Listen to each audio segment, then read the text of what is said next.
Please সবাই একটু শুনুন, একটা দলকে আপনি সাপোর্ট করেন তার মানে এটা নয় কি অন্য দলগুলো আপনার শত্রু।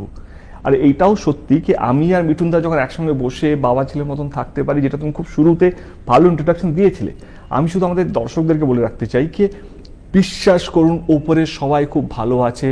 মানে আপদে বিপদে সবাই যদি মানে আমি কথার কথা বলছি, মোদিজি যদি কিছু হয়ে যায় হসপিটালে যদি অ্যাডমিট হয়, ভগবান না করুক ওনাকে দীর্ঘ আয়ু হোক, উনি অনেক বছর বেঁচে থাকুন, দিদি কিন্তু যাবেন ওনাকে দেখতে। এবার দিদির যদি কোনো শরীর খারাপ হয় কিন্তু উনিও আসবেন, আমি এটা বিশ্বাস করি বা এইটাই নিয়ম। এই রাজনৈতিক সৌজন্যটা এবং যখন না আমি শেষ করিনি, কিন্তু আমি শেষ করিনি, এটা খুব ইম্পর্টেন্ট।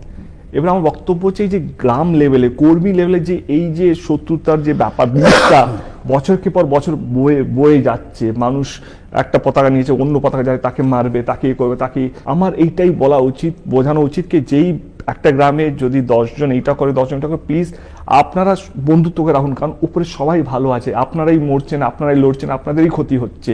কারণ আপনাদের যদি শরীর খারাপ হয়, আপনাদের যদি বিপদ আসে, আপনার পাশের লোকটাই আপনার সঙ্গে থাকবে। আমি হয়তো অত তাড়াতাড়ি ছুটে পৌঁছতে পারবো না, বা আপনার দলের কোনো নেতা কোনো কর্মী আপনাদের কাছে অত তাড়াতাড়ি ছুটে পৌঁছতে পারবে না, কিন্তু আপনার ওই পাশের বাড়ির লোকটা সে হয়তো অন্য দল করে কিন্তু সেই আপনার পাশে থাকবে, সে আপনার সে আপনাকে সৌজন্যবোধটা বা ভালো রাখার চেষ্টা করবে। তো প্লিজ এই যে ভাগ করা রাজনীতিটা বছরকে পর বছর চলছে, আমার উদ্দেশ্য, আমার মনে হয় মিঠুনদার একই উদ্দেশ্য, কে গ্রাউন্ড লেভেলে গ্রাসরুট লেভেলে যেন মানুষ যেন ভালো থাকে। আমি যদি টিএমসি করি, মিঠুনদা যদি বিজেপি করে, আমরা যদি ভালো থাকতে পারি, আমাদের যদি কোনো দ্বন্দ্ব না থাকতে পারে, আমরা তো ভালোভাবে শুটিং করছি ভালোভাবে প্রচার করছি, তো আপনারা কেন করতে পারবেন?